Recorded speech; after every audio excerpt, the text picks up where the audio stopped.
PD launch এক্সপ্লেনের নতুন আরেকটি schedule video নিয়ে সরাসরি সদরঘাট থেকে আজকে হাজির হয়েছে আপনাদের মাঝে। তো আশা করি পুরো ভিডিওটি আমাদের দেখবেন এবং আজকে যে সকল নৌযানগুলো তার নিজ গন্তব্যের উদ্দেশ্যে ছেড়ে যাচ্ছে সেই নৌযানগুলো একটু দেখানোর চেষ্টা করব।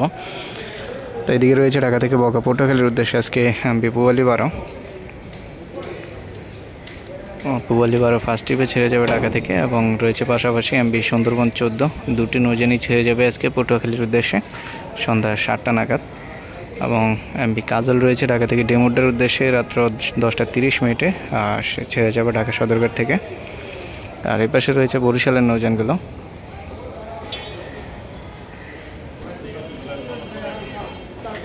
ঢাকা টু বরিশাল নৌরুটে প্রতিদিন উভয় প্রান্ত থেকে কিন্তু দুটি নৌযান আসা যাওয়া করে।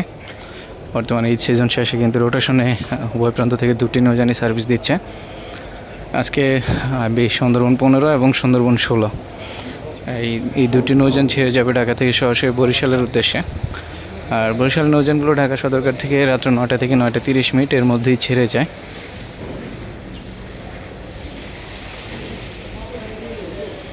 আর এছাড়াও জালঘাটের উদ্দেশ্যে রয়েছে কিন্তু ফারহান 7 আজকে।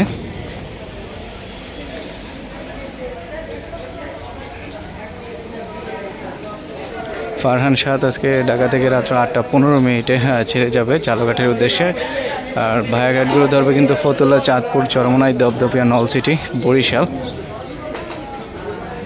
এই ঘাটগুলো ভায়াঘাট হিসেবে থাকবে এবং সর্বশেষ চালঘাটি পর্যন্ত যাবে। আর চালঘাটি থেকে সম্ভবত সুন্দরবন 12 এই নৌযানটি ছেড়ে আসবে। আর দেখতে পাচ্ছেন রাজদূত প্রাইমের আজকে প্রক্সি টিপ নিয়ে যে সম্ভবত অন্য কোনো নৌযান ছেড়ে যাচ্ছে, নৌযানটির নাম লেখা নেই। তবে সন্ধ্যা 7টা নাগাদ ঢাকা থেকে হুলারহাট ভান্ডারের উদ্দেশ্যে ছেড়ে যাবে। এই মুহূর্তে ব্যানার লাগাচ্ছে।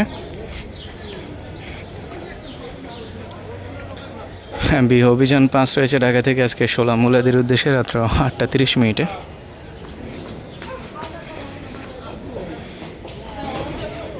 এবং যুবরাজ 7 রয়েছে রাত্র 9টা 30 মিনিটে সরাসরি ভাষাঞ্চলের উদ্দেশ্যে ছেড়ে যাবে। আর বর্তমান যেহেতু এই সিজন শেষ, তাই অনেক রুট কিন্তু বর্তমানে বন্ধ হয়ে গিয়েছে, যার জন্য সদরঘাট অনেকটাই ফাঁকা দেখা যাচ্ছে।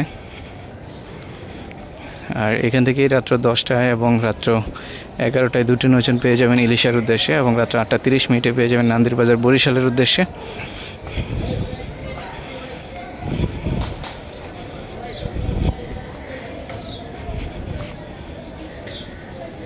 ঢাকা থেকে বেতুয়া চরপেশনের উদ্দেশ্যে ফারহান 6 এবং রয়েছে টিপু 14 দুটি নৌযান ছেড়ে যাবে।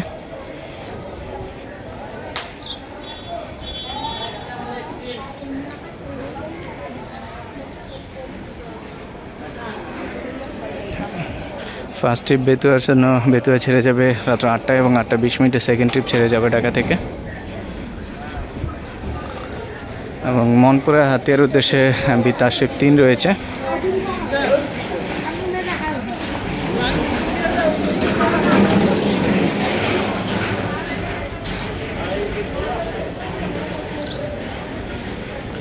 তবে সম্ভবত মনপুরা হাতিয়ার রুটেও কিন্তু রোটেশন শুরু হয়েছে, যেটা অবস্থায় বোঝা যাচ্ছে, কেননা একটি নৌযান আজকে ঘাট প্লেজে দেখা যাচ্ছে হাতিয়ার রুটের।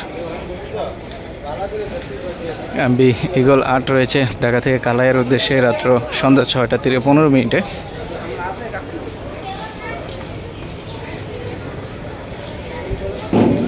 আর ঢাকা থেকে চরমন্তাজের উদ্দেশ্যে আজকে রেড সান 5 রয়েছে সন্ধ্যা 6টা 45 মিনিট নাগাদ ছেড়ে যাবে ঢাকা থেকে।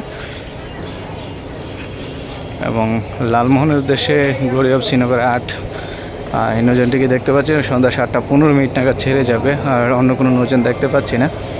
প্রতিদিন যদিও দুটি করে নৌযান ছেড়ে যায় লালমোহনের উদ্দেশ্যে, আজকে একটি নৌযান ঘাট প্লেজে রয়েছে। গাজী সালাউদ্দিন রয়েছে ঢাকা থেকে বোরহানুদ্দিনের উদ্দেশ্যে। আর বোরহানুদ্দিন উদ্দেশ্যে সন্ধ্যা 7টা 30 মিনিটে ছেড়ে যাবে এবং বোরহানুদ্দিন থেকে আগামীকাল বিকাল 5টায় ছেড়ে আসবে। ঢাকা থেকে বোলাখাই ঘাটের উদ্দেশ্যে রাত্র 8টা 45 মিনিটে ছেড়ে যাবে কর্ণফুলী 10। এবং বিনিউ সার্ভিস 2 রয়েছে ধুলিয়া 1-এর ব্যানারে ঘোষেহাটের উদ্দেশ্যে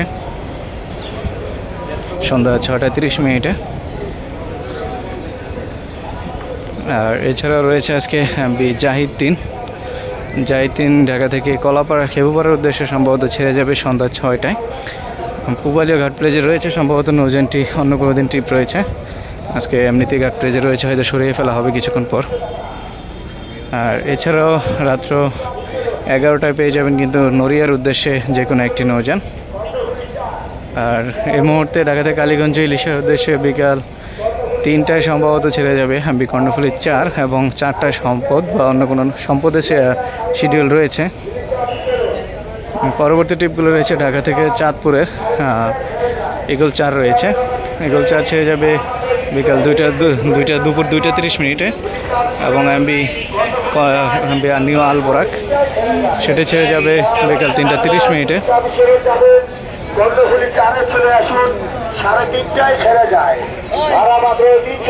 ঈদগাহ ফেরিঘাট পর্যন্ত যাবে এমবি আলবোরাক। আর এ ছিল কিন্তু বর্তমান লঞ্চের যেই অবস্থান রয়েছে সেই লঞ্চগুলো। এছাড়াও পরবর্তী শিডিউলের লঞ্চগুলো টাইম মতো ঘাটে পেয়ে যাবেন বিকাল 4:30, 5:30, 6:30 এবং 7:30 নাগাদ। এই ছিল আজকের মতো শিডিউল। ভিডিওটি ভালো লাগলে অবশ্যই আমাদের চ্যানেলটি সাবস্ক্রাইব করবেন এবং পেজ থেকে দেখে থাকলে অবশ্যই ফলো দিয়ে রাখবেন। দেখা হবে নতুন কোনো ভিডিও নিয়ে। সে পর্যন্ত সবাই ভালো থাকুন, সুস্থ থাকুন। খোদা হাফিজ।